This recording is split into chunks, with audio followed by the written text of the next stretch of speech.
Todo ser humano é um universo em miniatura. A filha de Jairo.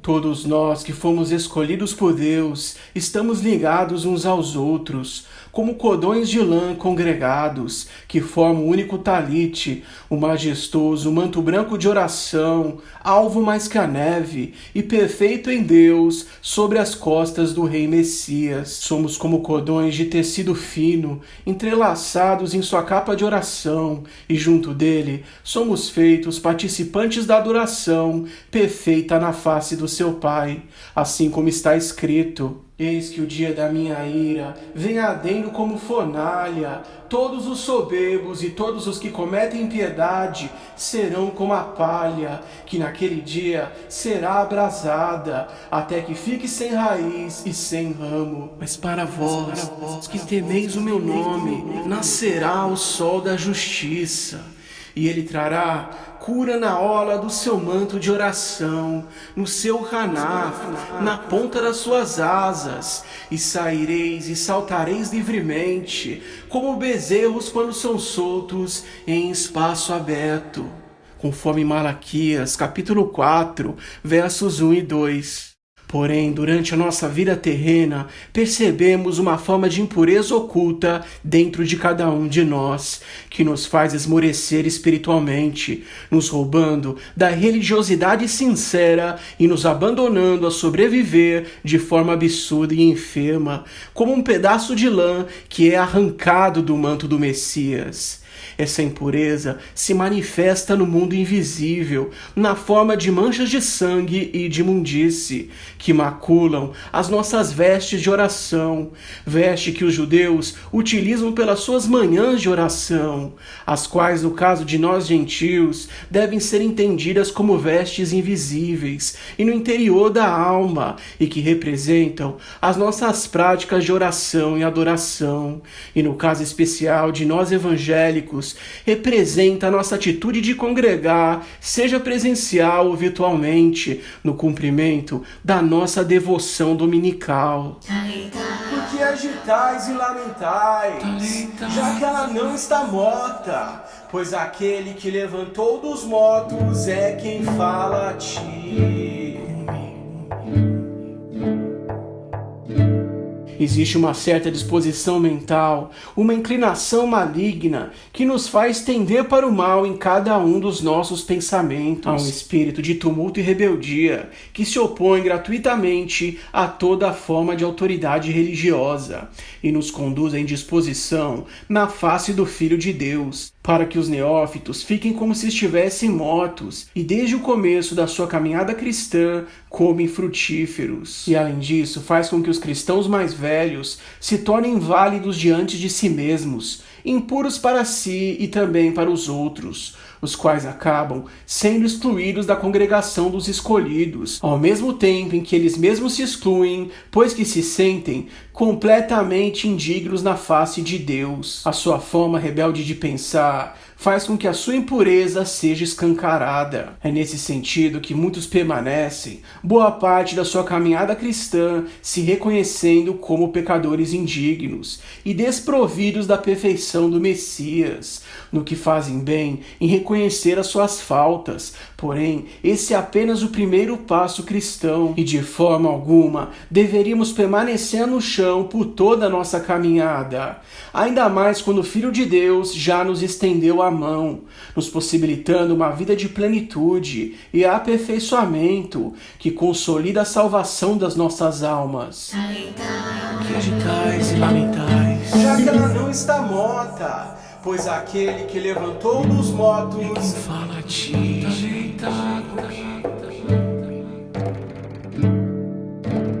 De maneira que há aqueles que distorcem a doutrina de Cristo. Alguns indivíduos têm se infiltrado no meio evangélico propondo uma nova transformação, mesmo para aqueles que já se consideram convertidos, e essa transformação, no fundo, é para que aceitem o pecado, e se aceitem como pecadores tão somente, e desprovidos da atuação do Filho de Deus, para que acabem como mortos, e seguindo para consolidar, não a salvação, mas antes antes a segunda morte, a morte espiritual. Por que razão um aleijado ou cego rejeitaria a cura de Jesus, cuidando ter mais lucro em reter as suas esmolas do que com a restauração do seu corpo? Porém, quando nós nos acomodamos com o pecado e com a imundície, é exatamente assim que estamos agindo. Há sempre aqueles que consideram lucrar com a morte. Infelizmente, existem pessoas que consideram obter mais benefício por meio da rebelião e do pensamento doentio do povo,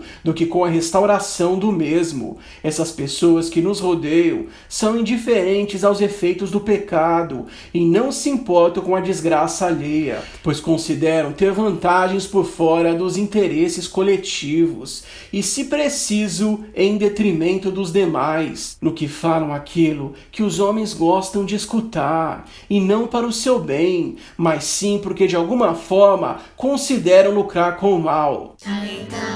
Que agitais e lamentais, Já que ela não está morta, pois aquele que levantou dos mortos é quem fala a ti. Assim, os falsos amigos e os lamentadores, que eram contratados para lamentar os mortos, se ajuntavam ao redor da filha enferma de Jairo, o superintendente da sinagoga local. E antes mesmo que a menina tivesse de fato morrido, como verdadeiros abutres, eles se preparavam para lucrar com a sua desgraça. Já que ela não está morta. A filha de Jairo era como um talite catã, uma pequena ovelha para o seu pai, uma pequena porção da mais pura lã, que poderia ser desprezível para os demais, porém para ele representava um elo insubstituível no talite maior que compunha a comunidade. Estes homens são semelhantes àqueles que depois disseram a Jairo: não incomode mais o mestre, a sua filha já está morta. E considerando a fama de justo taumaturgo que acompanhava Jesus, podemos assumir que ele simplesmente não tinha interesse na cura da menina, ou até mesmo que eles teriam receio de que Jesus fizesse o milagre, livrando a menina da morte e retirando assim a carne da boca das aves. Por que agitais e lamentais, Já que ela não está morta. pois aquele que levantou dos mortos Quem fala a ti? Então Jairo, desesperado, sai à procura de Jesus e o alcança na direção do porto que dava para o mar da Galileia.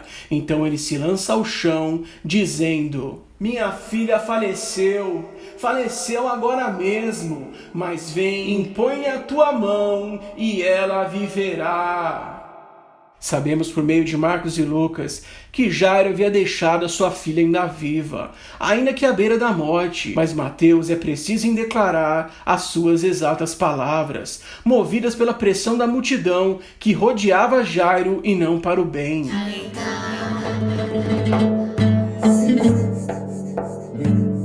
A esse momento, a multidão que estava ao redor de Jesus procurava alguma maneira de se beneficiar da sua presença, e todos procuravam ao menos tocar em suas vestes para obter o benefício que fosse, e isto se tornava um empecilho para uma certa mulher que estava ali, a qual sofria uma enfermidade peculiar, já há cerca de 12 anos. A tal mulher tinha dificuldade de acessar Jesus, assim como Jairo enfrentava dificuldades para trazer Jesus o quanto antes até o leito da sua filha, o que mostra sua expectativa de que o mestre alcançasse ainda viva. E o texto faz questão de mencionar que a filha de Jairo também tinha em torno de 12 anos, reunindo esses dois casos como parte de um só problema e de uma mesma questão.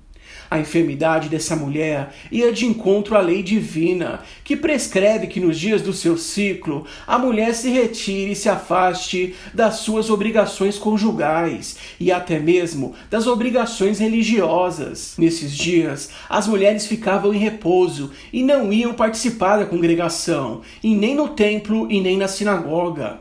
Contudo, essa regra, que seria uma bênção para a maioria das mulheres por conta do alívio dos seus deveres, no caso particular dessa mulher que era enferma, isso criava um grande problema, pois ela acabava constantemente reclusa da congregação, além das dificuldades que a mesma teria para encontrar um pretendente que se sujeitasse a tanto.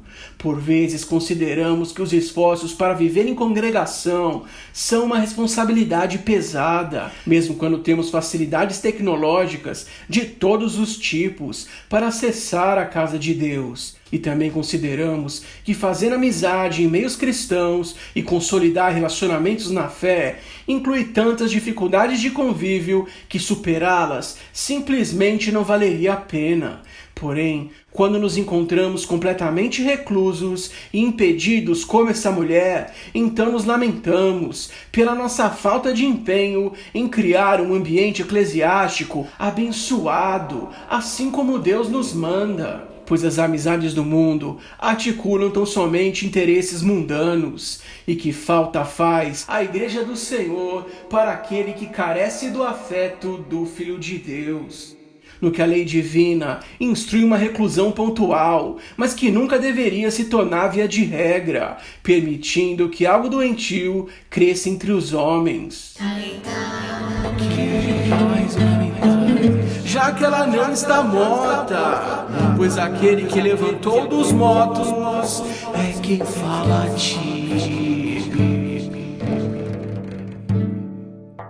É nesse sentido que a lei declara impuro todo aquele que tem um fluxo do corpo, seja homem ou mulher.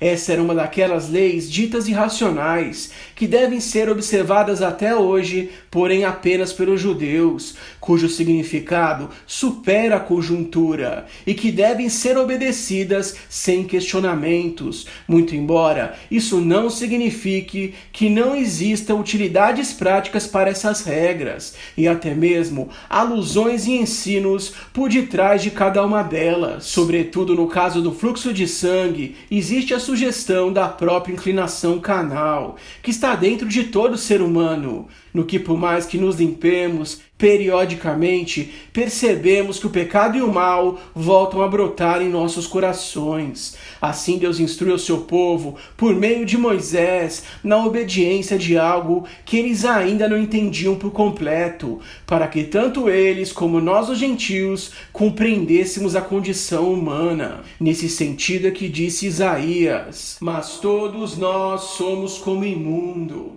e todas as nossas justiças como o trapo da imundícia, e todos nós murchamos como a folha, e as nossas iniquidades como um vento nos arrebatam."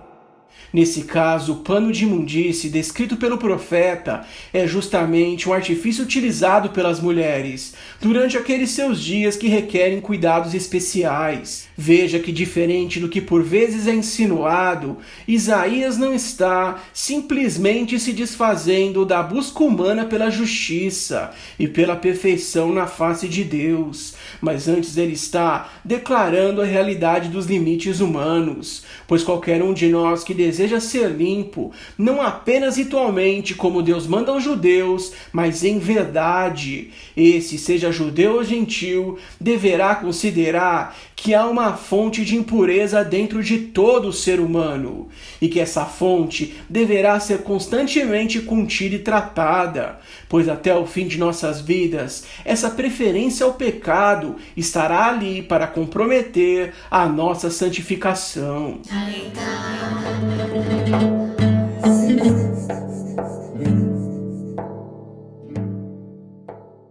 E tentar fugir dessa realidade seria algo vão, pois essa de fato é a condição de todos nós, assim como está escrito: "E havia aquela mulher padecido com muitos médicos e desperdiçado tudo quanto tinha, nada lhe aproveitando com isso, antes indo a pior." No que todos nós devemos persistir em buscar a santificação, pois permanecer em constante estado de impureza moral conduz à morte espiritual, pois por meio da fraqueza vem a abominação e a iniquidade e logo o fim. E isso é tipificado na filha de Jairo, a sua pequena ovelhinha, tão nova quanto era, mas que já estava como morta, visto que o interesse das pessoas que a rodeavam não faziam caso de preservar a juventude na face de Deus, e conspiravam a sua impureza e reclusão de tal forma que isso lhe causava espécie, e o caminho da morte, no seu caso, se adiantava em tenra idade. Nesse sentido, tanto Jairo como esta mulher são um exemplo de perseverança e de busca constante, pois que desistindo dos médicos e de toda a forma de paliativo e superando os obstáculos, aquela mulher tocou na orla das suas vestes e encontrou cura nas asas do Messias, assim como profetizou Malaquias. E ele trará cura na hora do seu manto de oração, no seu canaf. Ao chegar finalmente na casa de Jairo, Jesus colocou toda a multidão dos maldizentes para fora, pois que esses insistiam em zombar do poder de Deus e na sua rebelião teimavam em prantear o pequeno talit de lã, a ovelhinha que, segundo o Messias, não estava ainda completamente morta, mas que antes dormia a morte do corpo, enquanto a sua alma era preservada viva e desperta na presença do Deus de Abraão, do Deus de Isaque e do Deus de Jacó, que até hoje vivem, pois que o nosso Deus é um Deus de vivos e não de mortos. Então, ao se aproximar do seu corpo, Jesus tomou a mão da menina e disse em dialeto aramaico, Taleita cumi, que traduzido é, menina, menina, levanta-te.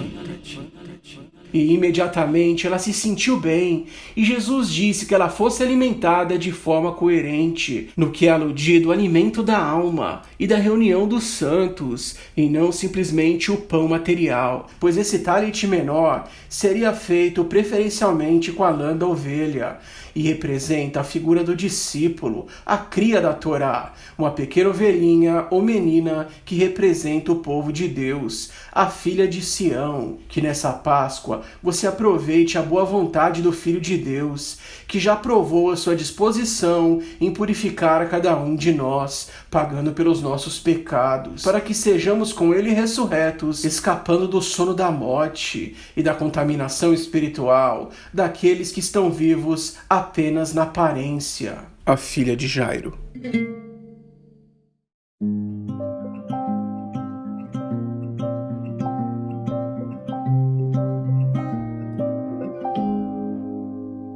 Ele é a nossa paz. Yevarech Adonai veishmerecha, Yai Adonai panavelecha virunecha, Issa Adonai panavelecha veasamlecha, Beshem Yeshua HaMashiach. Shalom. Amém. Amém.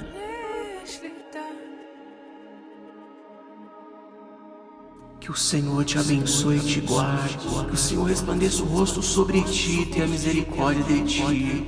Que o Senhor sobre ti levante o rosto e te dê a paz. Em nome de Yeshua, Messias. Amém.